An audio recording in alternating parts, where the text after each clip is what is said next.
Hey guys, welcome back to the channel, and today we're going to be reacting to Living in Italy versus Portugal. The big differences affecting your life and your wallet. Really seem to settle on Italy versus Portugal and try to choose between the two. I think it's partially because of how much both have been in the news in the last years, and a lot of things have changed. And even since some of my comparisons, some of my opinions have not necessarily changed, but there have been maybe some evolutions within that. So this week, I want to dive back into comparing and contrasting between living in Italy versus living in Portugal. I'm Rafael Di Furia. This is another episode of Not Your Average Globetrotter, and roll that intro. In previous episodes, I've spoken about maybe some of the cost of living and where I've seen things can cost a little more, cost a little less, and some of those aspects. And we're not going to go into specific details here. And when it comes to the cost of living, things have gone up in both countries, just like they have everywhere in the world. But in Portugal, I would say even more so, it at least has felt like, than in other places. It's gotten to the point where I would say, if you are considering a major Portuguese city, I heard it keeps things fresh for ages. How many ages?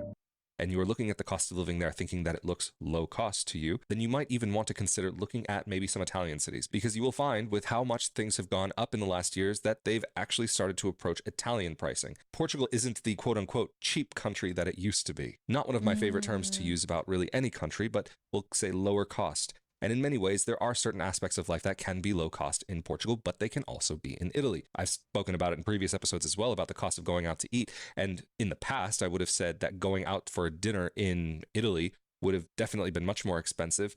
These days, from what I've been seeing personally, things in Portugal and things in Italy have gotten very close. And going out for a dinner in either country, I would say That's these crazy days, for Portugal. It's I really unfortunate. hear like for Portugal, it was affordable. It's unfortunate for the Portuguese because I don't think, the wages are going up. So if the cost of living is going up like that, that's not really good. feels pretty on par. And like I said before, I'm not going to be going into specific cost of living, but just kind of general ideas here about what you might experience and some of the things that I've been seeing. I mean, even since we're on the topic of money, how are you going to be keeping your money? I would say in general, both countries, banking can be annoying. Getting a bank account in both countries can be very, very annoying. In Italy, you might even have to have multiple trips to the bank before you can finally get the account. And even in Portugal, it's not like you just open up a bank account. You apply for an account, make a deposit, and if they accept your application and the money, then your money will just be accessible as soon as your account is open. However, if your account is denied, then you're going to be probably given a check and be able to cash that check at that bank and hope that maybe you can go get an account somewhere else. The one thing I will say, though, is that Why would they decline the bank account?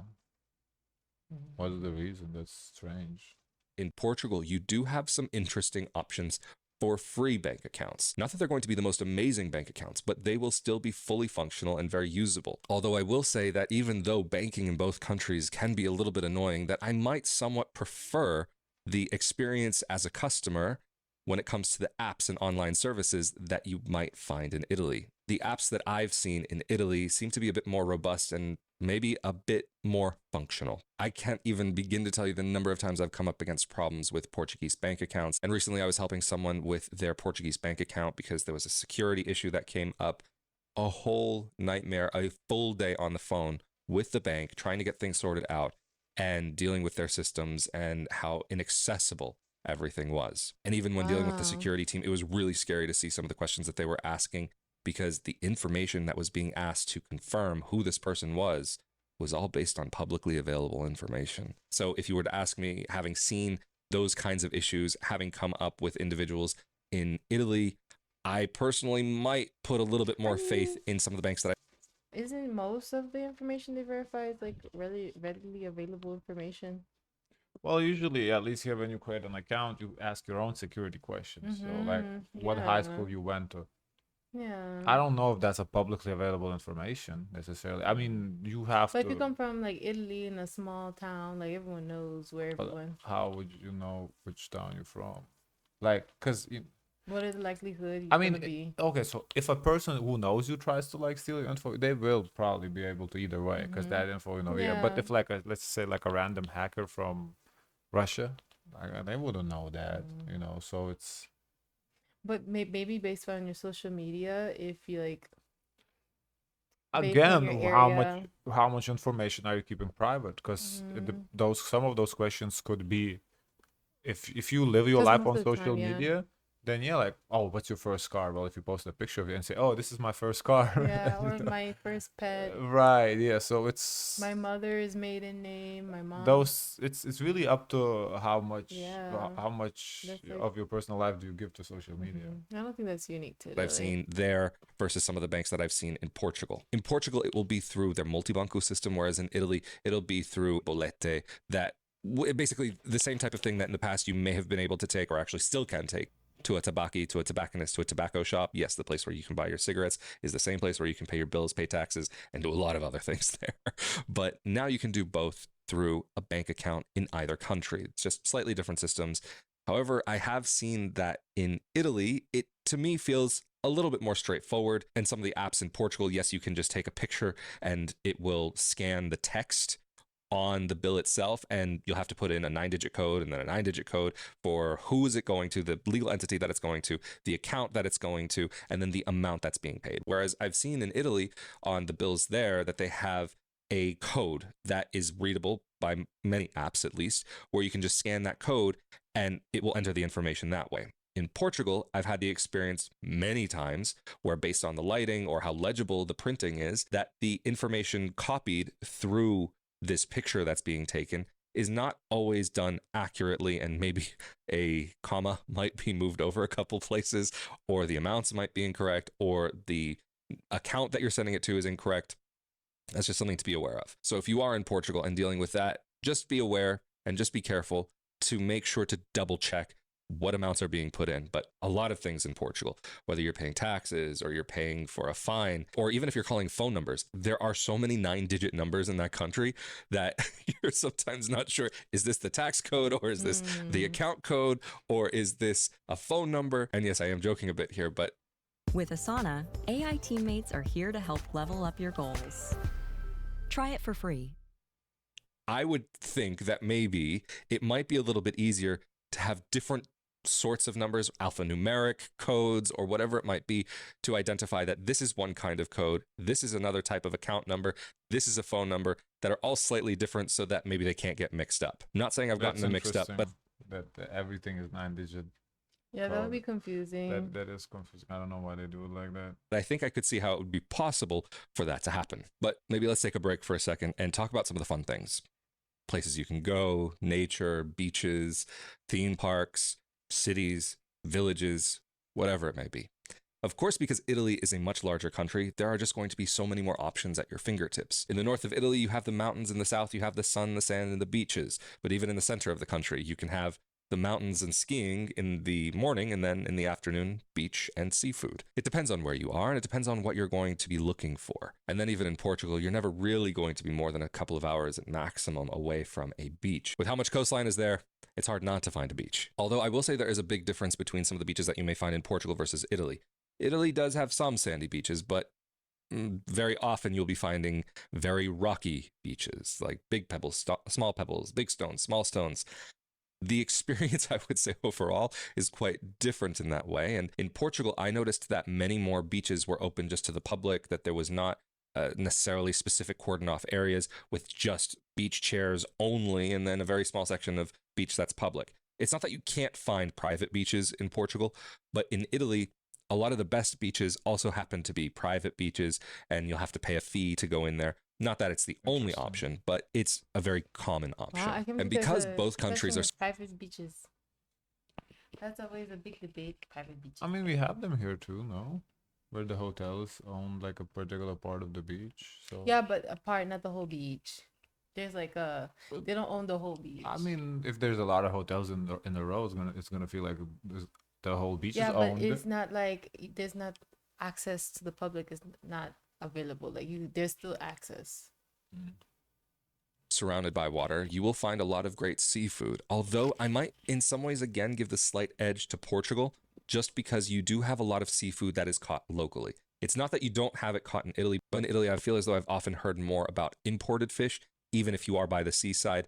But in Portugal, for example, there are almost every major city has some big fish market or outdoor market of some sort, and you will see the fishing boats going in and out, and it's still very much a part of Portuguese life. It's not that it's not a part of life in Italy. It's just, if you're saying as the average person, what I've noticed in both countries, maybe I've noticed more fresh fish there, and also a lot more fish that's just kind of generally part of the diet. Like when you're going into a supermarket, the fresh fish sections are generally a bit bigger, and then even frozen fish, tons. I mean, it feels like it's never ending sections of freezers that have just all kinds of frozen fish. And then of course the salted cod.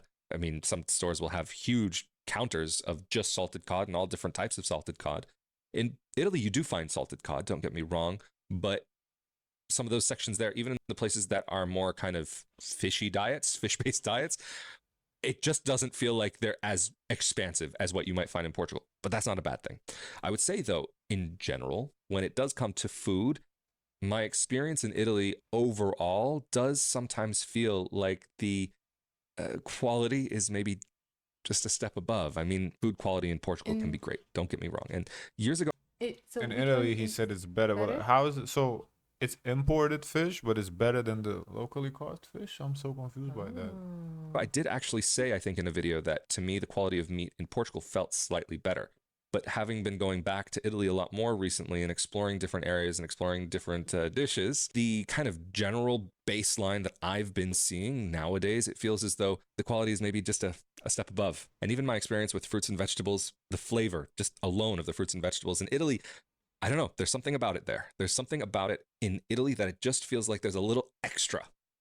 I can't explain it. I can't quite put it into words. And don't get me wrong, I guess because in Portugal fruit they and veg in import it, Portugal. so it's No, no, like in Italy they import it.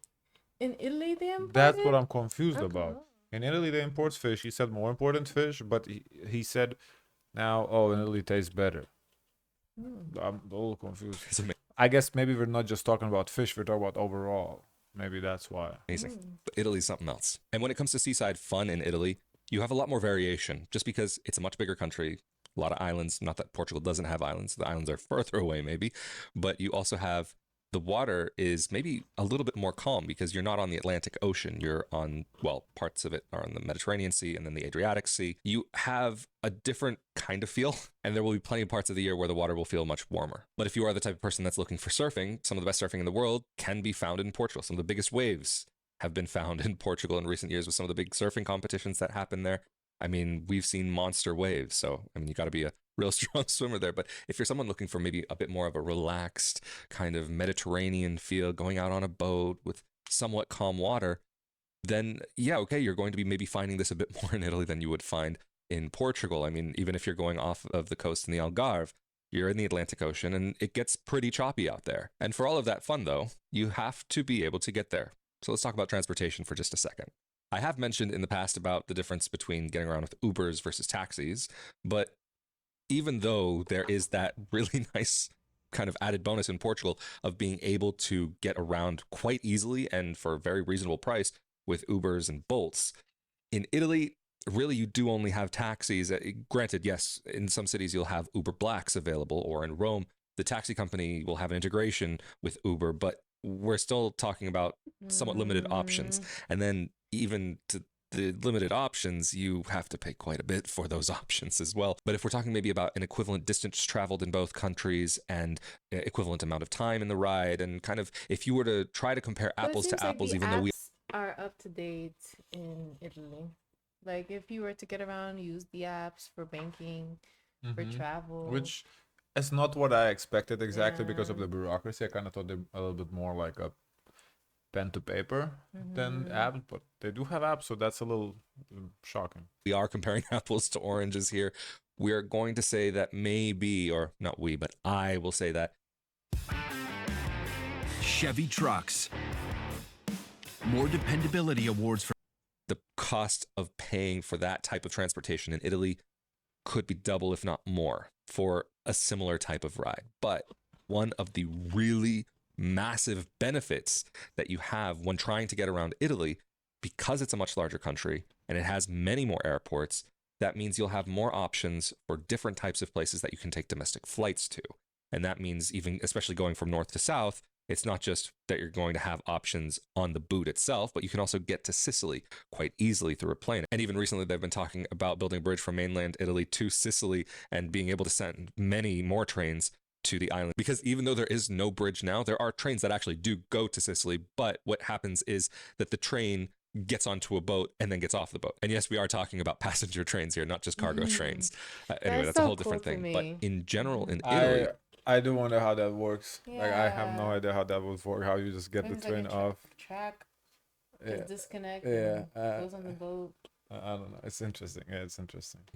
it's not just these planes that you have available, but also the train system in Italy is probably one of the best in the world. I mean, Yeah, they I take think it pride in actually has that been ranked too. in the top position Yeah, we in talked Europe about it in in another recent video. years, even ranking above Germany. Germany was always number one, but I think they've dropped down a couple spots. But in Italy, even for all of the imperfections that come along with it, and sometimes the delays or whatever, the cancellations, the network is out of this world. All the types of places that you can get to. Yes, you might not have every tiny little village, and even in Portugal, you will not have every tiny little village. However, to me, in my experience, based on what I've seen, it does seem as though that there are more possibilities of places to stop and more variations in the types of places that you can go to. And then even then, if we're talking about maybe the amount of time that you'll spend on the train, you can get further faster. Not that the Portuguese trains are slow, but you can cover a lot of ground really quickly. And in both countries, it will be for a very reasonable price. Although I will say in Italy, it does often cost a bit more than what you might think to spend in Portugal. But also, one of the really nice options in Italy is that you don't just have the main national carrier, but you also have a private carrier that will be able to take you all around the country as well to some of the more major high speed hubs. And of course, just from Trenitalia, the major national line, they have multiple levels of trains. They have regional, high speed regional, interregional, Freccia Rossa, Freccia Bianca, Freccia this, Freccia that. And in Portugal, of course, they have the regional trains, the high speed trains. But just to me, as somebody who's paid a lot of attention But to you know, how it is to get around in both. Portugal is like when you compare the two, it's like it's quite difficult because Portugal is smaller than Italy. And the funding and everything is so different. So it's hard to just scale them and say, okay, which one is like better. Seems like different vibes. Yeah, yeah.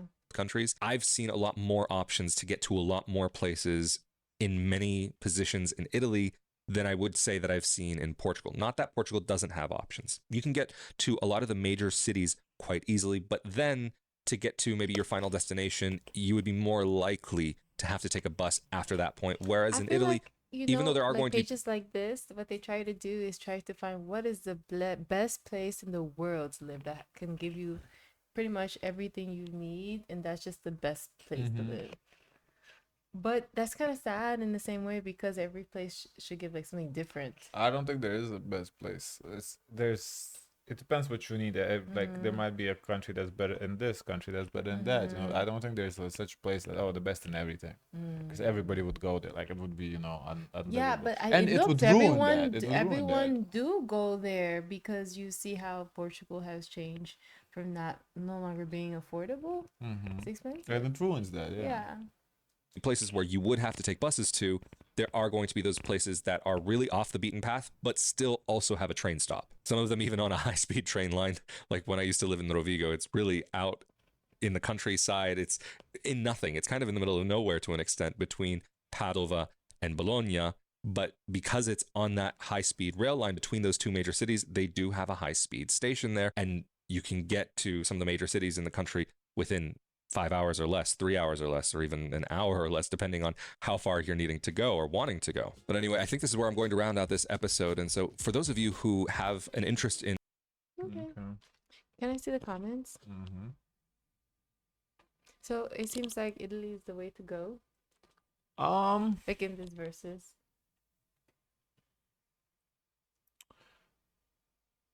Correction, there are no private beaches in Portugal. Love the train system in Italy. I think what I got from this video is that Portugal used to be a bang for the buck, but now that the price is kind of catching up to Italy, it might not be worth it. Whereas, because for the same amount of money, maybe Italy can offer better. But I think the Portugal, when it was cheaper, it was, you could get almost the same, not quite, but almost there for much cheaper. And I think now that the prices are not as affordable, it kind of lost part of a little bit of that interest, I guess, for the cost of saving, So I think that's what I kind of took from this. Okay. Guys, of course, let us know your thoughts. Don't forget to like, comment, and subscribe. Join the Discord. And as always, share as much kindness as possible.